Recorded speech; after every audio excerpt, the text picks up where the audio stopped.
a subject or like a roles and responsibility of a DevOps person. This is a subject where there's a lot of ambiguity over like what a DevOps person does, what is the role of a DevOps engineer, isn't it? So today we'll clarify this, and then we'll talk about the delivery pipeline, CI/CD pipeline in DevOps, which we'll be working on in our course from the beginning till the end, like end-to-end pipeline will be created in our course. Today I'll give you an overview or else a high level picture of this, and then we'll be talking about DevOps tools and skills, right? So what are the skills a DevOps person should have? So all this we'll be looking into today. So let's begin. So DevOps, as we see, or every one of us know, it's a combination of two terms, right? Development and ops. So like how, like what is DevOps? Why this DevOps came into picture, isn't it? So let's first try to understand this basic concept. You might be aware of what DevOps is and all, but let's start from the beginning and understand thoroughly why DevOps came in, isn't it? We are going to learn this technology. We should thoroughly understand the need, importance of it. Can you all see the white screen? Can you all see the blank screen? Yes. Oh, thank you. Thank you for confirming. So let's talk about what DevOps is all about. Right? We can see by seeing the term itself, we can say it's a combination of two terms or two teams called developers and operations. Right? If you're already working into IT, you know what is development team and what is operations team, right? But yeah, let's revise our concepts. Let's understand from the basics. See, developers are nothing but people who write the programs, right? Or else let's say who write the code, who develop the logic, isn't it? And of course, here in under development, I'm also including testers also here. Okay, why we are including, you will understand this. I'm just considering testers also into the category or into a team of development. Nothing but like admins, right? Or a network technicians, DBA, right? All this comes under operations, isn't it? That's what is operations team is there in IT. If you are completely new to IT, if you are completely fresher, just understand these are the two teams who work for development and delivery of the project or products. So these are the people who are involved in the teams. And the major tasks of developers are, yes, they are into coding, they write the code, right? Of course, a lot many things, they analyze the requirements, they design the application, then they write the code. And once code is written, even unit testing, they'll do basic testing from their end, which is the first level or the fundamental level of testing, correct? And once this is done, they will also check that like they will be working on building the application for release, right? And then testing team comes in, like testers comes into picture who test the application at different levels before releasing the application so that the application is free from bugs, isn't it? Like these are the major tasks of this development team. And what are the tasks of operations? What do they do? Yeah, the major task of operations is, yeah, they'll be taking care of the servers, services, networks, logins, access, all this would be taken care by this team. Am I correct? Means in short, in simple, you can say infra management is taken care by this team, isn't it? Infrastructure management is taken care by this team. And developers to perform their tasks like coding, testing, building, again testing at different levels, again releasing the application. To perform their task, they need some infrastructure, isn't it? Or else, let me go to the very basic level to help everyone in the batch understand better. Let's say they need some servers, or else they need some new service. So they would be requesting the operations team. And operations team should serve the request of developer by providing the infra support, isn't it? Means to perform the tasks of developers, operations should support, right? Let's take a very simple example. Suppose developers to develop the code or else to test their code, they need some new service or else new operating system they need. They would be requesting the ops team, and ops team would serve the request of developers, isn't it? So meanwhile ops team serve the request, developers are waiting for the change they need, Okay, operations are still working on the change they have to provide, because it takes some time, because see, operations team have to do lot many checks before they serve the request, isn't it? Because see, if something goes wrong, they are the one who are responsible to see the infrastructure is always stable, isn't it? If they make some change, no server should be crashed, or else services should be disabled, or else network disconnection. These should not happen. So operations do lot many checks before they serve the request of developers, right? So meanwhile, developers are still waiting for the change they need, and operations are still working on it to provide the requirement of developers, right? So this may take some time, and developers think that operations team is taking too much time to serve the request, right?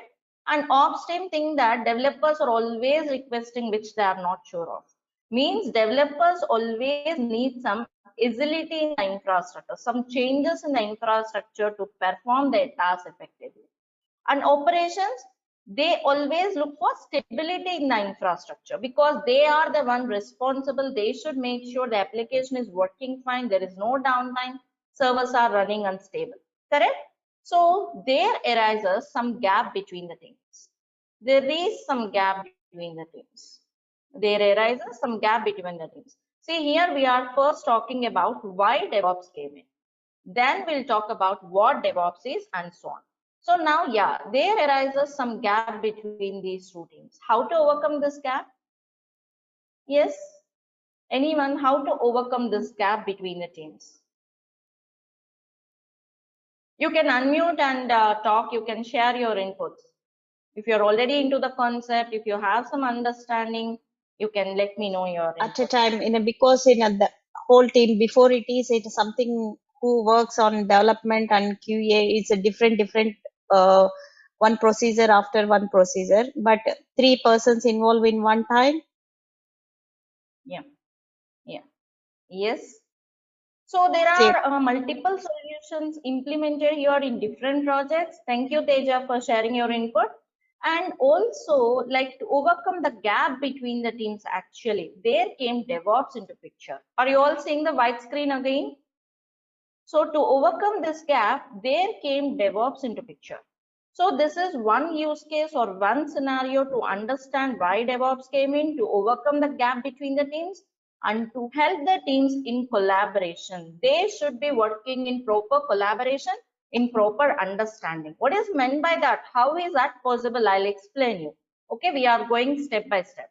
So yes, DevOps came in to overcome the gap, to have a proper collaboration between the two teams.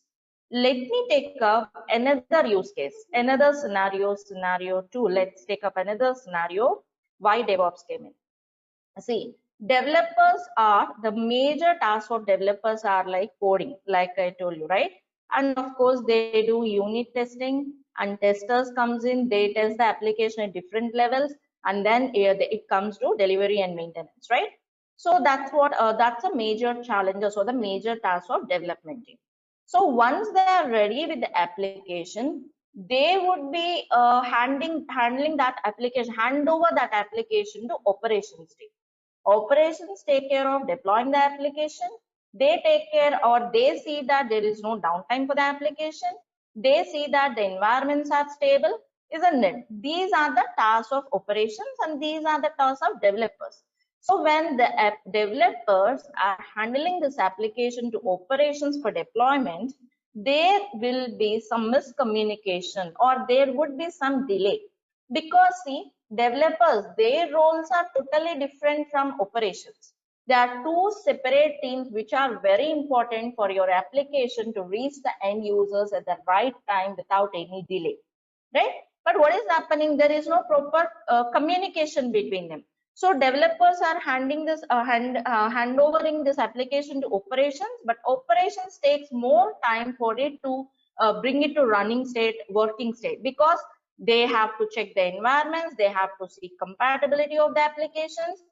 Developers may be giving some instructions, they have to understand them, implement them. So a lot of chaos happens here, and there might be some delay seen.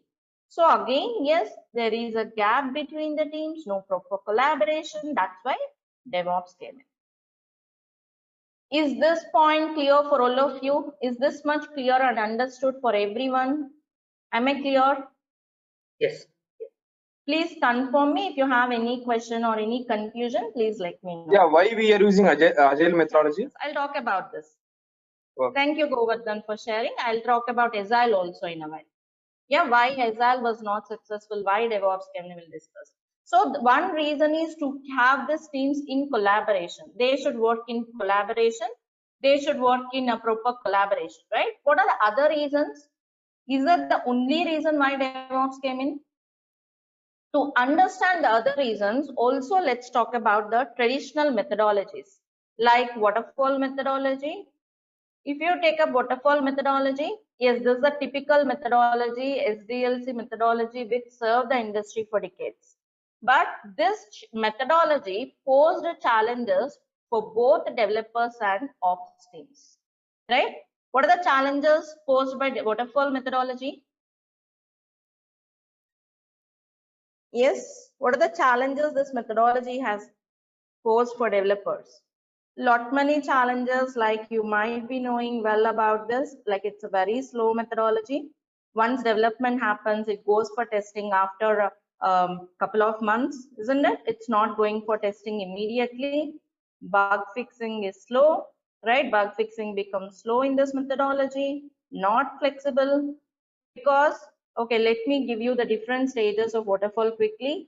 Requirement analysis, gathering the requirements, design, coding, testing, right? Of course, gathering and then analysis, design, coding, testing, and delivery, right?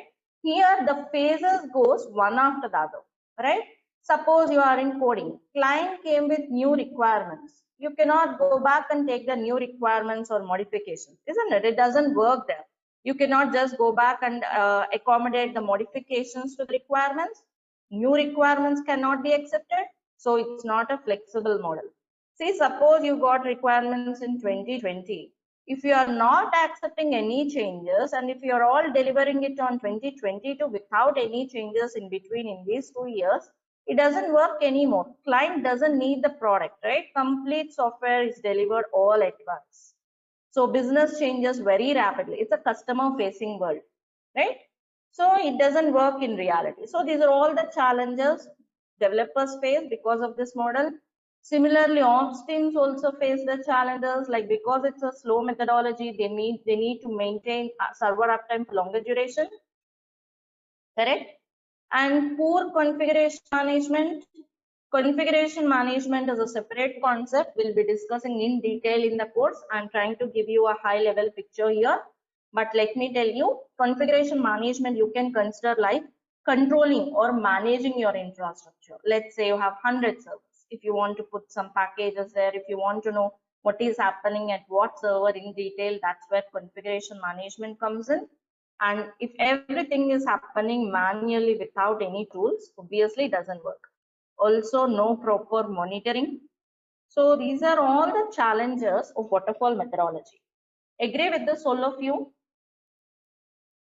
If anyone new to waterfall methodology or SDLC also, let me know at the end of the class. I can help you to explain this from the basic.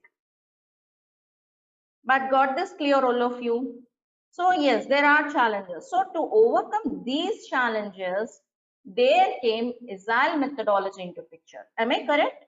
Actually, to overcome the waterfall methodology challenges, we have Agile. Agile methodology came into picture. But Agile was successful only to overcome challenges of developers, but challenges of ops team are still there. Means deploying the application is not automated thoroughly. Also here again there are separate teams in Agile, like development team is separate, ops team is separate, still there is isolation between them. They are not working in proper collaboration. Ops teams doesn't understand challenges of developers and others. So agility is lacking in the operations task. You are not automating here. The whole process is not automated with the tools, or the workflow, entire workflow is not automated in Agile. That's where Agile is lacking. But yes, it can overcome the challenges of development team. How it can overcome? There are frequent releases every week or every alternative week. There will be some release. Code is always stable and ready for release, right? Bug fixing become faster, and yeah, code is developed in chunks, in bits and parts, right? See here, you need not learn about waterfall or agile. Just because we are learning why we need DevOps, I'm talking about like these are the traditional old methodologies which we used to work before DevOps. But now with the DevOps, like agile is successful only to this extent. But what about the challenges faced by ops teams? So we need a methodology. So that's where again DevOps came into picture. And because we were talking here, let me tell you, in agile, how is this frequent releases and all this bug fixing became faster, all this, how is it possible? It is possible because in agile we implement a concept called continuous development, continuous development, continuous testing, and continuous integration. Again, what is this, isn't it? See, let me give you a very simple example. Suppose it's a week 1 application development started. Code will be developed in bits and parts, like you are developing a bit of code, a chunk of code here. So it is developed. On week 2, immediately this is going for testing. Testers will test it. Meanwhile, developers are developing another chunk of code. In week 3, again this B would go for testing. Again on week 4, at some point, the code would be merged. Any new changes will be merged with the old code and tested, which is continuous integration. If you notice here clearly, development and testing are happening parallelly, hand in hand. This testing and development is happening parallelly, hand in hand, continuously. That is what is called continuous development, continuous testing, continuous integration, and because of this concept, challenges of developers can be overcome. But challenges of ops team are still there. Got it, all of you? Am I clear? Can I get your confirmation? Shall I move on, or any questions in this part? How waterfall and agile have failures with the methodologies? So to overcome these challenges of traditional methodologies like waterfall and agile, DevOps came in. So why DevOps came in? First reason is to overcome the gap between the teams. And the second reason is to overcome the challenges posed by the traditional methodologies like waterfall and agile, right? And what else? And also to automate the complete workflow. Complete workflow is automated. What is meant by automating the complete workflow? From the desk of a developer till it reaches production table. Okay, the whole process is automated, right? So that's what is possible through DevOps, and that's why DevOps came in. So we need to automate the entire process from the desk of a developer till it reaches the production table. So that is why DevOps came in. Now that we understood why DevOps came in, let us talk about what DevOps is all about. Yeah. See, DevOps is nothing but a methodology. Okay, it's a cultural change. It's not a tool or it's not a technology. Okay, it's a methodology. Like we have waterfall, agile, and all. DevOps is another methodology. And in agile, you have continuous development, continuous testing, continuous integration, along with continuous deployment and continuous monitoring. Right? Meaning, let me elaborate this much more. See, developers are writing the code, right? Once developer write the code, that's what is continuous development. It would be tested, integrated, like new changes will be merged into the system, test again, right? And once it is performing well, deploy it and monitor. So this complete process happens to every change developer make, right? This happens multiple times a day. The advantage being qualitative product. You can expect qualitative products here, isn't it? Quality of the product increases, faster deliveries, that's what organizations are looking for, right? And it becomes economical because initially during the creation of this pipeline, more people might be working, like 6 or 7 people. Once this pipeline is created and streamlined, you just need few people, like 1 or 2 to monitor the pipeline, right? So everything is going to be automated. So whoever have the skill set will be surviving in the market in the near future, right? So now let us talk about what is a DevOps team, isn't it? See, once developer write the code, okay, once the developer's task is done, from here you need to put to production, okay, that is what is DevOps, right? So here comes the operations. And one more thing is, you might be having a question, okay, if I am a developer, what do I do, isn't it? See, if you take a team of developers, okay, sorry, if you take a team of DevOps, let's say there are 6 people, okay, there is no separate team of developer and all. In this particular team, 2 or 3 might be developers. Of course, the number depends on the design, the project and all. So 2 will be QA people or testers, 2 might be ops and so on. So everyone work in the same project as in the same team. What is the use of it? So that they have proper collaboration and proper understanding, right? So here developers, yes, they do their tasks like development. If you are a developer, you know your core skills, you have your core skills, right? Maybe you might be writing code in Java or PHP, whatever it is, right? So you build the application and work on those tasks.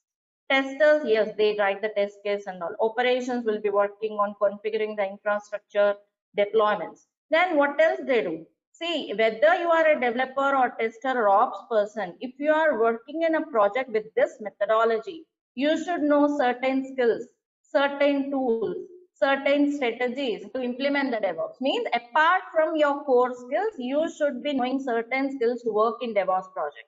You may be having a question, what if I'm completely new?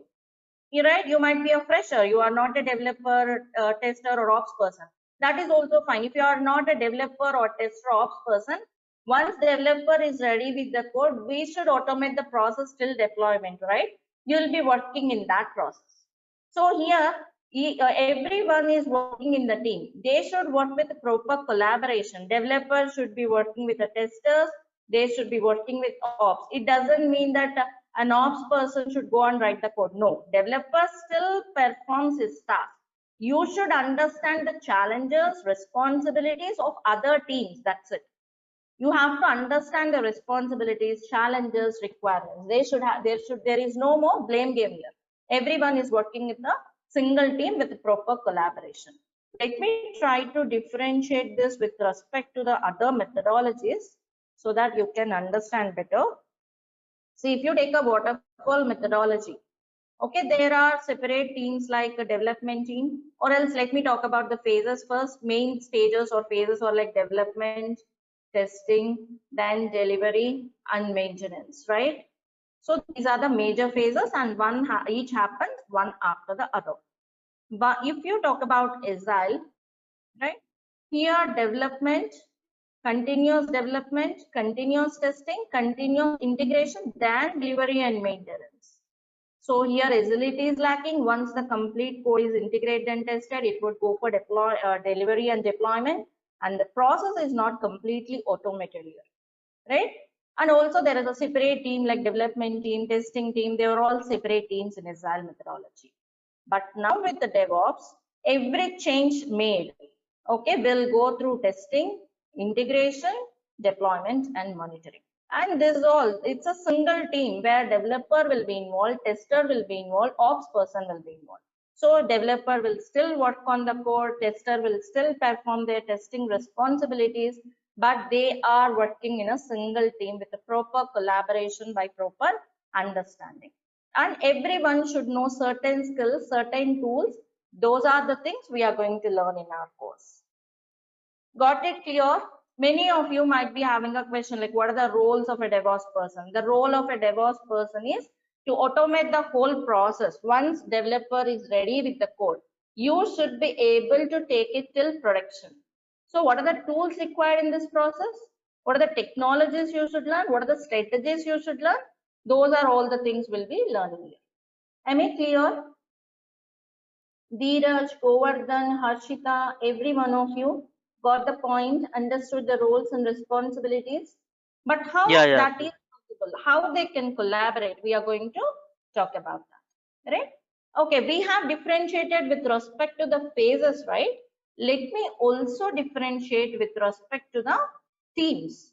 Means like in SDLC, we used to have 3 teams like development team, QA team, and the ops team, and each is working in isolation, in separation.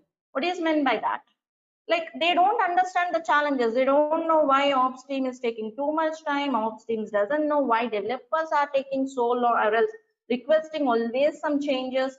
They don't know anything about other. They are just working in silos, in isolation. Then Agile came in because of continuous development and continuous testing. Testing and development are happening parallelly, hand in hand. So these 2 teams were brought together, which is dev team. That's why I have included QA into this. But still, ops team is left in isolation. No proper collaboration between them. So there came DevOps into picture, which even brought these 2 teams together, which is DevOps. Means DevOps is nothing but developer, tester, operations. If you are a developer, yes, you write the code, and after writing the code, you should know the process, how to take it to production with complete automation with no manual intervention. So how is that possible? How can we do that? We are all going to look into those things. Yeah, that's a differentiation, and the responsibilities of a DevOps person are, I'm repeating this because there's a lot of confusion. There will be confusion over this topic. So once coding is done, from here, you should automate the process till deployment to production. In this process, a DevOps person is involved, right? Of course, DevOps person is nothing but who is writing the code and also involving in this process. Or else in some companies, in some projects, there is a different strategy, like they'll separate development team, separate testing team, means they just write the code. They don't involve in this process of automation. There is a separate team called DevOps who work in this process. So the terms are used interchangeably, but this is the whole concept, actual concept of DevOps. So I believe I made the things clear why DevOps came in and what DevOps is all about. Now the question is how to implement it, isn't it? How can you automate this complete workflow? Right, there comes a need of a lot many tools, the concepts, the strategies. So let's have a look at them. Yeah, see here, that's what is here. DevOps is nothing but developers, QA, and operation. And waterfall methodology, like I have explained you here, I have documented for your later reference. I don't like to just go through reading the slides, but this will help you when you are learning them. That's why I have placed everything here. Drawbacks of waterfall methodology, Agile methodology, and that's why DevOps came in. Like why DevOps came in, to overcome the drawbacks, to collaborate the teams, to automate the complete workflow. And what is DevOps? It's nothing but continuous development. The term continuous is important because everything happens here iteratively, continuously. And yeah, this is what I have explained. In waterfall, you have design, coding, testing, then deploy. In Agile, design, coding, testing, and then deploy after completing the process without complete automation. And Agile with continuous deployment is, see, you can see deployment at every stage. Like every change can go through the process of deployment from lower environments to higher environments. So that is what is DevOps. And the roles and responsibilities, like we have discussed just now, a role of a DevOps person is to automate the workflow. And what are the challenges you have here? What are all the tools we should know? Let's go ahead. So let's go through the skills and tools of a DevOps person. See, there are different phases in DevOps, right? Like first you do the, like developers write the code and then they place the code in a version control systems. See, what is a version control system? What is a build automation tool? All this we'll discuss as we go by, but I just want to give you a gist of the tools so that you will have an overview of it. So there are so many version control systems like a Git, TFS, SVN, Pathforce, and so on. See, I would like to tell you one more thing here. See, whenever we talk about DevOps, a huge tool stack comes into our mind, isn't it?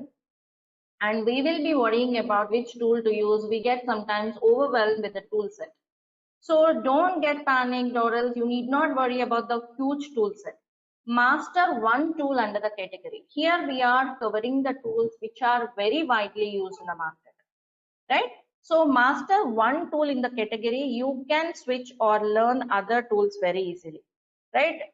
We are covering master or else the tools which are widely used, so that you have more exposure or more chances of getting into a job or getting the projects to work on, because majority of the projects are using. So yeah, we are covering Git here. And coming to build automation tools, there are different tools like Maven and Gradle and so on. We are taking up Maven here. Continuous integration tools like Jenkins, TeamCity, CodeShip and so on. We are covering Jenkins. Containerization tools like Docker, Creo, Rocket and all. Docker is very famous and widely used when compared with other tools. Infrastructure as a code. There are tools like Ansible, Puppet, Terraform, Chef and so on. Here we are covering Ansible and Terraform in the course. We are covering the tools which are having great demand in the market, where you can see a lot of projects with these tools. Right, and again there are differences with respect to Ansible and Terraform. Both are infrastructure as code tools, but they have their own areas where they work for. Okay, we will discuss them in detail once we get into the course. And then container orchestrator tools like Kubernetes and Docker. Here the highlighted ones, the ones in the blue are the tools we are covering. Kubernetes is very far advanced tool and extensively used than Swarm, and we are covering it. Continuous monitoring tools like Nagios, ELK, Splunk and so on, we are covering Nagios. And also cloud computing is good to have today for everyone. We'll be talking about the basic AWS services and the services which are required for DevOps. Means we are going to implement DevOps with the tools, right? And also you can implement the same DevOps delivery pipeline on AWS platform by using certain AWS services like code commit, code pipeline, code deploy, cloud formation and so on.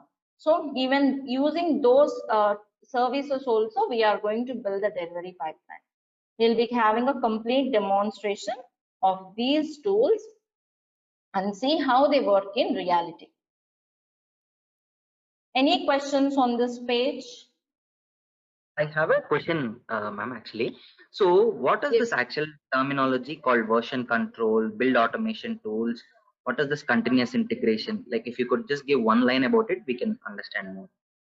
Yeah, version control system is like developers write the code, right? They place the code in a version control system tools like Git, TFS and all to manage their code, to version control their code. Means, let's say developers are writing 100. So they have to save the code properly, secure the code, back up the code, maintain the versions of the code.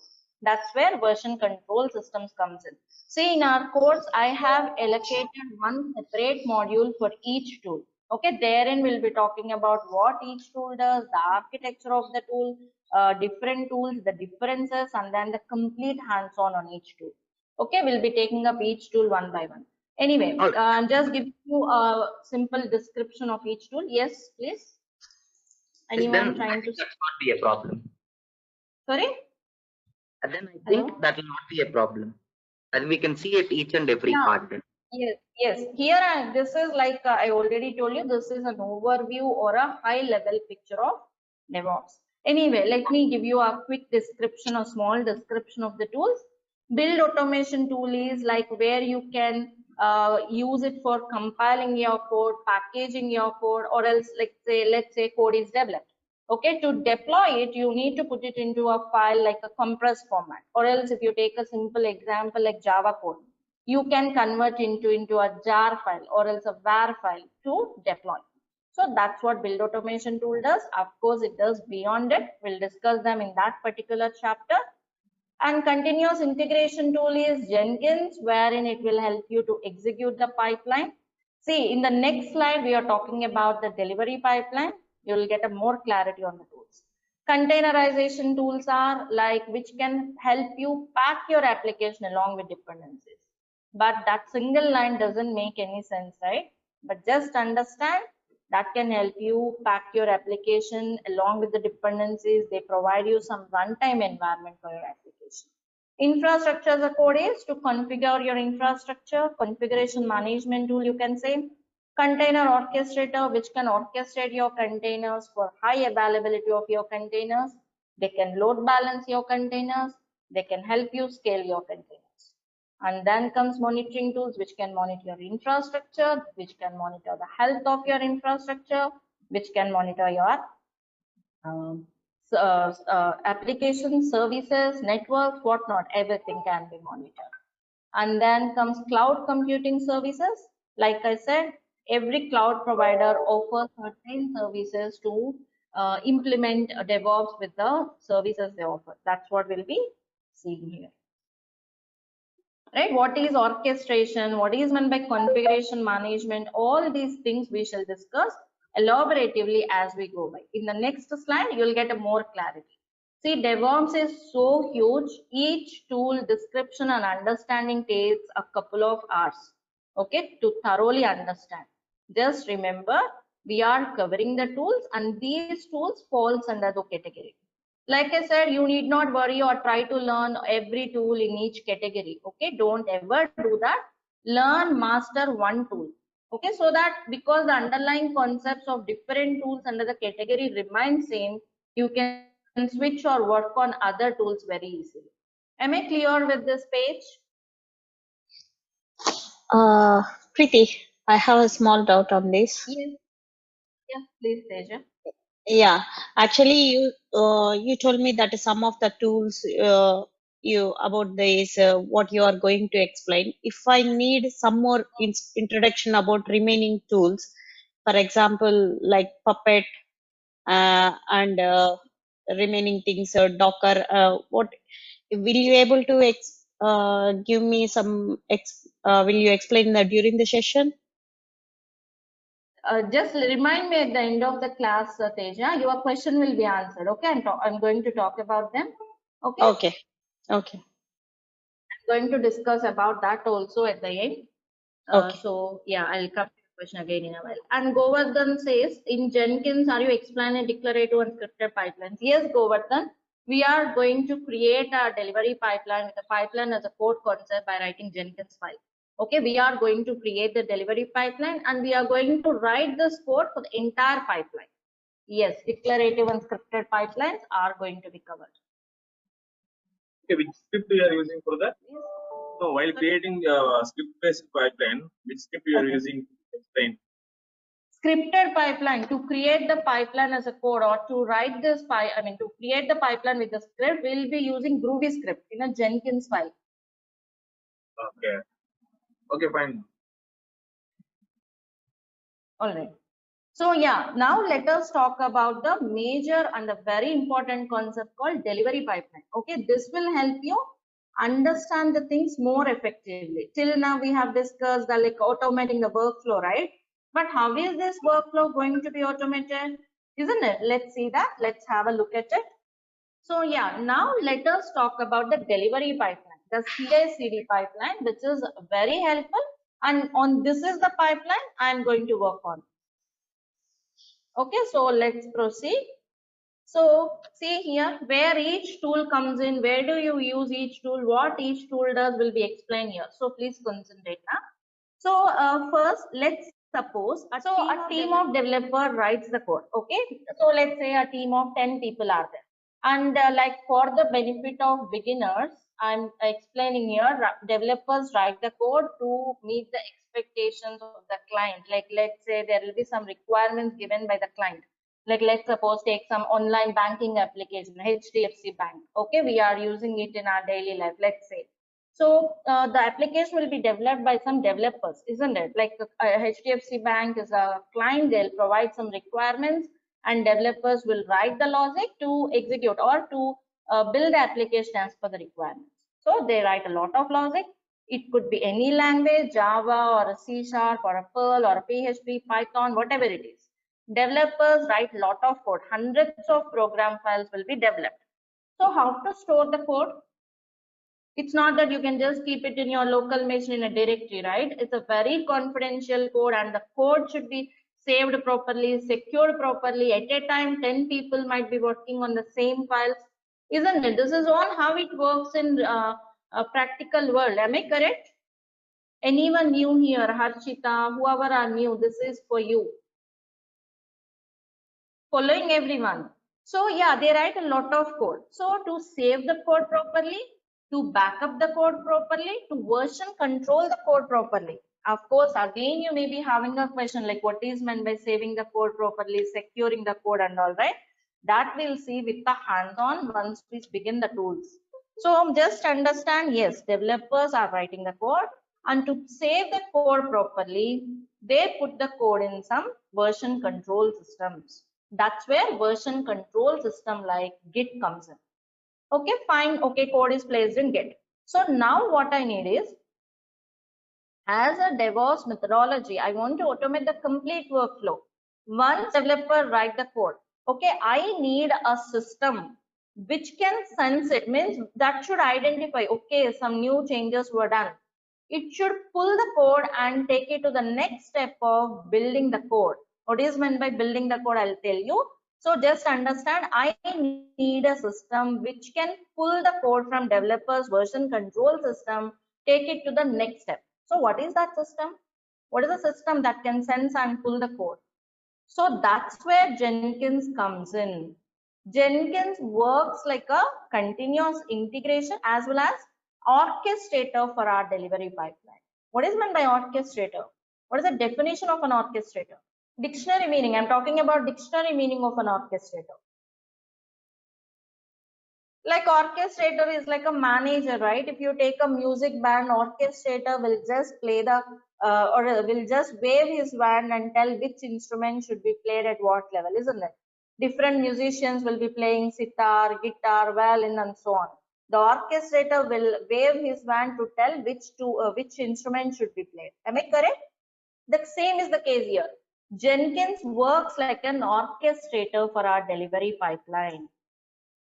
See, Jenkins will pull the code and build it. Means it doesn't mean that Jenkins is building. It will use some build automation tool like Maven, Gradle, or Vant, whatever it is, and build it. Let me explain you here.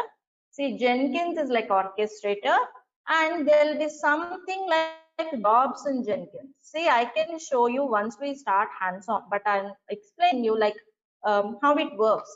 So there will be something like jobs in Jenkins. We will create a job in Jenkins such that it will pull the code from this Git and build it, a build job. Similarly, I'll create a job in Jenkins which will pull the code and test it. Similarly, another job, job 3, which will deploy the code. Do you mean that Jenkins is building, testing, and deploying? No, never. Jenkins cannot do anything. It will use some tools at the back end. It will use the right tool at the back end to perform the right task. Is that making sense? Means via Jenkins, you can create these tasks. Also, you can connect the task such that job 1, if it is successful, will trigger job 2. Job 2 will trigger job 3, and so on. And hence forms the pipeline. So via Jenkins, through a job in Jenkins will pull the code and build it via Maven. But again, you may be having the question, what is meant by building the code? Yes, some of you might be working on it. So what is building the code? Can you share your inputs? Yes. See, building the code means compiling the code and packing the code, packaging the code. Again, what is meant by compiling? Converting your source code into executable code or a binary code is called compiling. And packaging is nothing but you'll convert this executable code into a single ready to be deployable file like a var file or a jar file in case of Java and all. Right? Means you should create a file which you can give it to other teams for deployment. Right? That's called build process, which is happening through build automation tool like Maven, Gradle, Ant, and so on. Understood the second step, all of you? What is meant by builds and how it happens? Via Jenkins, we will use other tool, build automation tool, to perform this task. So yeah, once builds are done, like once continuous builds are, like builds are successful, means no build errors, no syntax errors, no broken code. So if everything is fine, then comes the next task of continuous testing.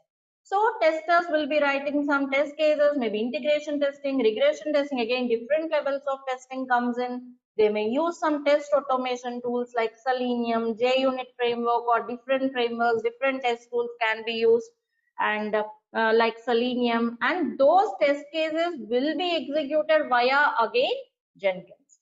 So that's why Jenkins is like a heart of our delivery pipeline. Okay, it just works like an orchestrator which can help you implement this pipeline. This is like a heart of our delivery pipeline. So okay, they'll test the application. Of course, before testing again, there'll be deployed phase, deploy to test phase. I didn't highlight that here. So deploy to test environments, then test it. If any bugs, again they'll be reported to developers. Developers will make the changes, fix the code, again place it in Git, and the process keep on continuing. Suppose if testing also pass, let's say testing in this environment pass, it would be then going for deployment to next environments. Yeah, now we shall talk about the deployment process in the DevOps approach. Yeah, shall we go here? The deployment process in DevOps could be different than the traditional approaches, like we use different tools here. So let's have a look at this. I'll again tell you which tasks will be done by which person. I'll again talk about the roles in a while. Okay. So now coming to the deployment process. Let us imagine we are working on some Java code. Okay, here in the build process, a var file is created. Now you are going to deploy it. Forget about DevOps approach. Tell me the traditional or the general approach. How do you deploy this var file? Or else where do you deploy this var file? Anyone? In the normal approach, in the general, in the projects, where do we deploy any var file? Okay, Pradeep says server or Linux, cloud. madam. Linux on Linux OS. On web server. Come again, please, Manirathan. On a Linux OS, madam. Okay, on the Linux OS, like means in simple, you are going to deploy it on some virtual machine or on some physical server. Am I correct? Yes. This is what you are going to. Of course, your VM might be on premise or else on cloud, whatever it is. This is how you deploy it. And next question is it enough if you deploy it on one single server? Let's take a HDFC banking application. Do you think it's running, it's all running on one single server? Yeah. No.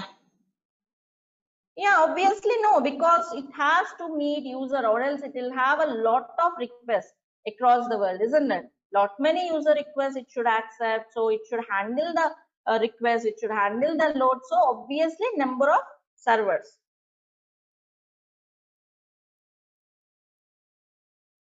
Now let's talk about take up the DevOps approach. See, if you are doing this method, isn't it very costly? You need to spend lot of time managing the servers. Either VMs or physical servers are going to be costly.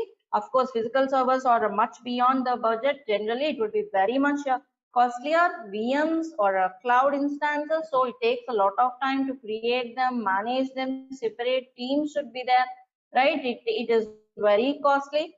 So rather than this traditional approach, I have an approach like let us deploy this var file in a container. Okay, now you have a question, what is this container? Isn't it?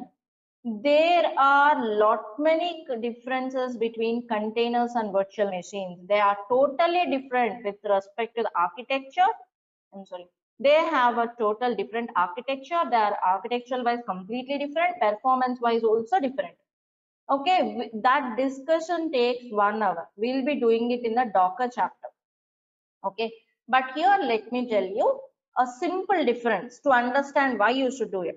You can imagine container is something like a VM. Okay, they are totally different. Don't consider, like I said, they are same, they're totally different.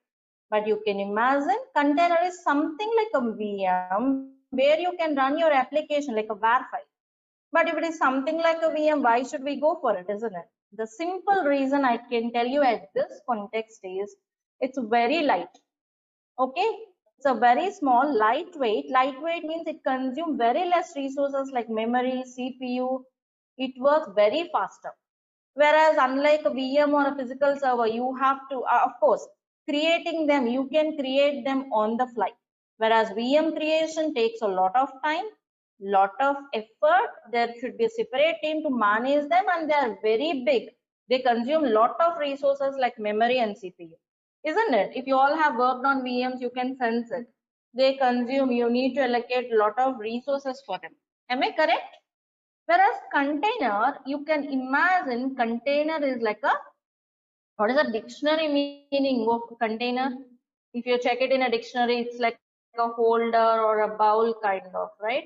So imagine your container is like a vessel or a holder where you put your var file and what your var file needs. That's it, nothing more. What your var file needs, maybe Java, some Tomcat to run the var file and so on. That's it. So rather than spinning up a VM, create a container. Okay. So why and all I'll show you. We can go in depth of them as we progress through the course. Okay. Just understand. Yes, containers are lightweight, can be created easily. They are cost effective. So better run your application. Okay, perfect. I'll do that. But how to create a container? To create container or to run container, you need containerization tool. That containerization is tool is called Docker.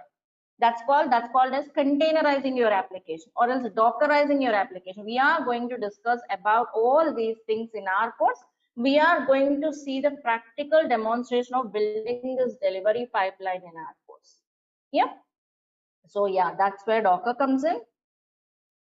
See, again, you do that via Jenkins. You create a Docker task in Jenkins. So Docker comes in picture. Okay, fine. I'm running a application in one container. Again, that's not enough, right, to meet the huge load and all. So what do you do here? So again, to meet the load, to meet the huge web traffic, I may have to run hundreds of containers. Am I correct? Teja, Harshita, everyone agree with this? You need to spend you need to run lot many containers. Yeah. Again, so okay, fine. I'm running some 1,000 containers. Okay. So how to manage these 1,000 containers? Can you just sit and check which container is running, whether 1,000 or not there or not? How to maintain downtime? Like you should see there is no downtime of the application. So how to manage all these things? How can you do that? Yes. Anyone, any input? How can you manage your application is not having any downtime? How can you take care of all these things? Manually, we cannot, right? So to maintain or to manage multiple containers, okay, maybe 1,000 containers. Managing means to maintain high availability of the containers. Okay, you need to maintain high availability of them. Like there is no downtime for the application. You need to scale them. What is meant by scaling? What is meant by high availability? We will discuss as we go by in detail. But here again, I'll tell you briefly. Scaling means suppose I'm running 1,000 containers now. Tomorrow, my application is deployed in a new country or else a new place. Let's say I'm going to start my application in Australia also. So new user base, new users comes in, right? So to handle the new request, to handle that load, I need to increase the number of application. I mean, increase the number of containers, which is called scaling out and scaling in. Means as per the traffic, as per the user request, I may have to increase the number of containers or decrease them, which is called scaling out and scaling in. How to scale your applications, right? So how to load balance your applications, how to maintain high availability of your application by maintaining high availability of your containers. That's where Kubernetes comes in. Kubernetes is a container orchestrator tool. See, in a day one, in one go, I am just giving you a gist of the tools. Don't get confused. Just try to have some idea. That's it. That's all for the first class. Okay, you cannot just remember or memorize the whole things. Just try to get an overview of it. So to create the containers, we need Docker. Once containers are created, to manage them, we need Kubernetes, a container orchestrator tool. Correct? So understood till this part? Any questions? I'm asking confirmation on every step because I want everyone to have a clarity on what we are discussing. Can I go ahead? Are you all following? Some of you might be already aware of this concept, but some of you might be completely new. To benefit everyone, I'm just asking for confirmation at this point. Right. So that's where these tools comes under. Actually, container Docker is called containerization tool. But because it is used in deployment process, it is also called as continuous deployment tools. Okay, now what is happening? I'm starting 1,000 containers. Okay, let's say some 1,000 containers are running here. And where are these containers running? Yeah, again, these 1,000 containers might be running on some virtual machines or physical servers. But unlike earlier, we don't need 1,000 VMs or 1,000 physical servers, only just one or two or three. Of course, that number is just an example. It depends again on the size of the containers, resources available on the VMs, which is again a topic to discuss. But as an example, yeah, let's say 1,000 containers shared across a bunch of nodes, or else they are running on a Kubernetes cluster, whatever it is. So how to manage these VMs? How to configure them, right? Let's say on this every VM, or else let's say I want to spin up a Kubernetes cluster. You can spin up a Kubernetes cluster again with some configuration management tool like Ansible or Puppet, right? Or else let's suppose, okay, I'm not running on a cluster, I'm running on individual nodes. On each node, I want to install or run some service or a package. Instead of you going and installing them manually, you can use some configuration management tool to do that. Means configuration management tool is something which can help you automate or configure your infrastructure without manual intervention. Means you have a bunch of servers. Okay, instead of you going and manually installing something there, you can use Ansible or Puppet to do that. That's where configuration management tool comes in. Like we are covering Ansible in the course, so I have highlighted this. Yeah.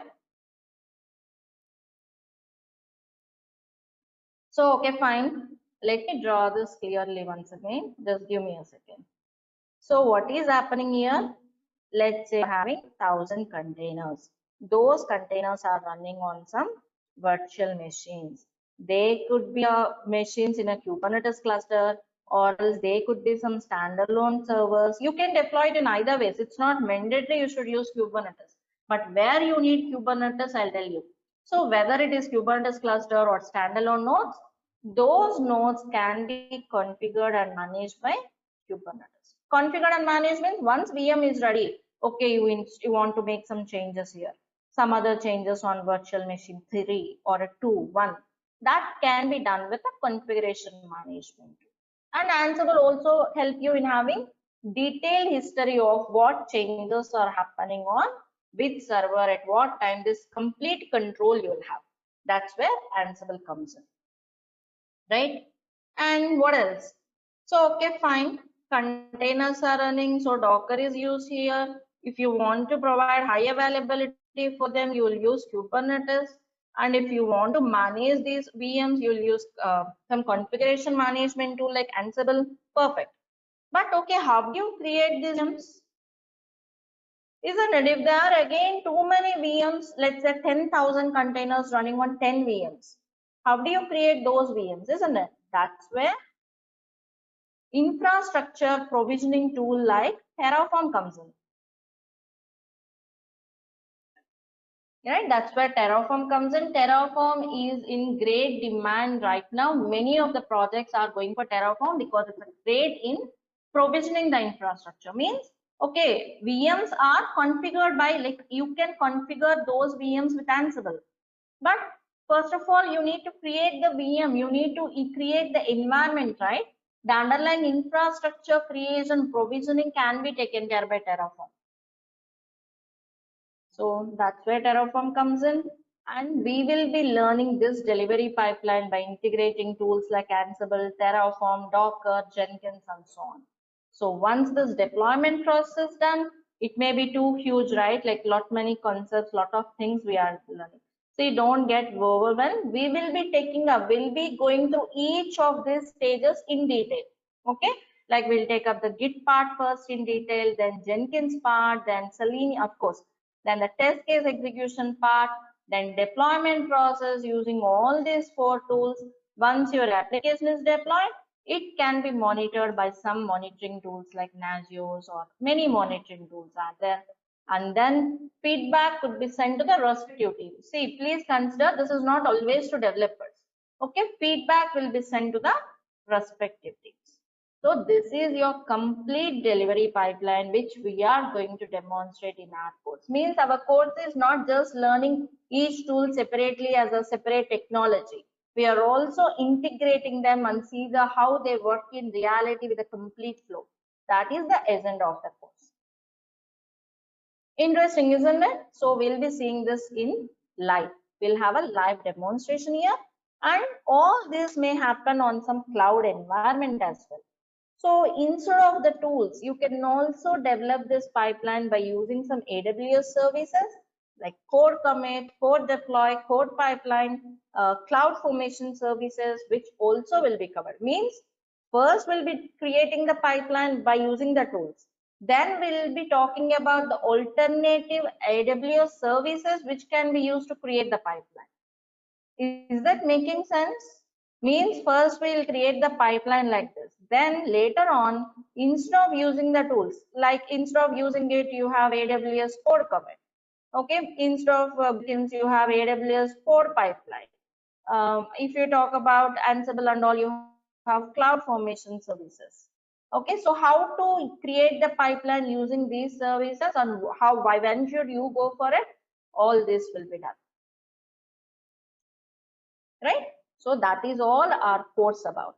Any questions on this page? Is the screen clear? Have you got some idea? Got an overview, got an idea of where each tool comes in, why you should know? Yeah. Let me tell you one more thing. See, now you might be having a question. Okay, I'm a developer. Where do I fit in this pipeline? Isn't it? Let me answer those queries. See, if you are a developer, yes, you write the code, you place in the Git. Your task is not done. You wrote the code, you place it in Git. After placing it in Git, you should be working at any stage or in this delivery pipeline. Means you should know all these tools and the technologies.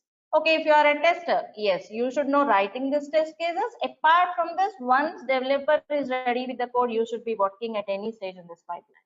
And again, you may be having a question, if I'm a fresher, I don't know coding, I don't know testing, where do I fit in? If you don't know coding, if you don't know testing, if you're completely beginner, again the same. You need not learn writing the code. You need not learn writing the test cases. Developer will do this. If you are not a developer, you work on this area. If you are not tester, you work on this area, excluding testing and development. So those are the tools, those are the strategies, concepts will be learned. I believe you all got a clarity on where do you fit in and where each tool comes in. Yeah. Yes, madam. To create this pipeline, it will take some 2 weeks, Pradeep, 2 or more weeks. Throughout the course, we'll be creating the pipeline. Means the course is too huge, it's too vast. Slowly, as you go by, like day by day, you'll get a more clarity and things fall in the place. For example, tomorrow I'm going to start Git. So once you learn it thoroughly on this part, then we'll be starting Jenkins. You'll achieve clarity to this part. Then Maven. So slowly, step by step, we'll get into each of these stages and you'll gain clarity step by step. You cannot just understand or see how it works. I'm explaining you theoretically, but once you see practically, you will know or you can explain to anyone. Okay, so this is the delivery pipeline. Any more questions, please let me know. So, and why you should go for this training? Why is this training for? Here we are, I am repeating again, we are going to do end-to-end pipeline creation by integrating the tools. And like I said, we are not learning them as a standalone tools or technologies. We are seeing how they work together in reality, right? And also covering the real-time scenarios and the delivery pipeline execution with a live demo, which will help you gain confidence, right? So this training will help you attend your interviews and challenges in your projects more confidently. That's what you can achieve after this training. So if you are looking for the same, yes, this training is for you. I just gave you a high level agenda of the entire course. You should be having an overview of what are all the things we'll be doing on in the course now. And yeah, along with this training from my end, yes, you'll get the recordings, class day, everyday recordings you'll get for your reference and do the hands-on. You'll get the complete notes, and you will get a support through Slack channel again. Like I'll be creating a Slack channel for our group so that you can collaborate, discuss the queries. If you get any error, if you're stuck somewhere in the day, put it in the channel. I can help you through Slack. And yeah, bonus. One more thing is I'm also trying to provide some self-paced lectures from my end as a perk for the students. Like I said, DevOps is too vast. You need not learn or get overwhelmed by the tools or the subject which is too huge, but learn it with a proper design you are learning. Like how do you design? Like we are learning the widely used tools, the ones currently used in the market. But yeah, there are still some older projects. Maybe you might be placed in some older projects. For example, they might be using Puppet. So for those concepts, I'll be providing you some self-paced videos, right? So yeah, these are all the things I'm providing for my students, and that is all from my end. Any questions you have, any concerns you have, anything else you have, now it's time for you. You can go ahead with any queries, any kind of questions you have. What is the duration of this one? Duration is 50 plus hours of the course, Sunil. Like it will be 25 days nearly. Every day 2 hours from 8 to 10 p.m. From Monday to Friday. From Monday to Friday. Any more questions? One more thing, Preeti. Yes, please. Do we need any programming languages particularly for the DevOps, something like Golang, Yeah, Python? see, prerequisite is Linux basics you should have, Teja. Just working with the command line file system. If you are completely new, I can provide you some notes to Linux commands. You can keep it beside you when. Anyway, I'll explain those commands in the class. But you can Okay. also do some work to go. Okay. That should be if you spend some few minutes on Linux every day for a week. That should be.